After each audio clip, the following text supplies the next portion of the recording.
I'm Emily, I'm the promotions manager for Fix Radio. We're a radio station aimed towards tradespeople, so plumbers, builders, electricians. We run a promotion where we go around to building sites, saying hello, switching over people's radios if we can, and giving away free bacon sarnies to people on site.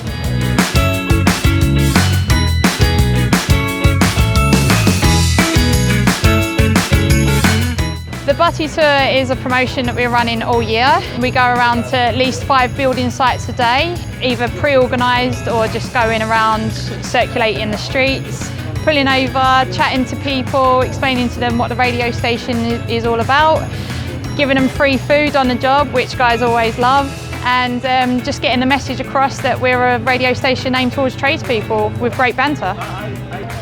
So with the Butty Tour, we work with all different sponsors such as Easi-Dec, Job Pork and Breeden Cement. All of our sponsors, we go out promoting them as well as our radio station, which is great for builders, so they get a variety of information from us regarding our relationship with our sponsors and our actual radio station.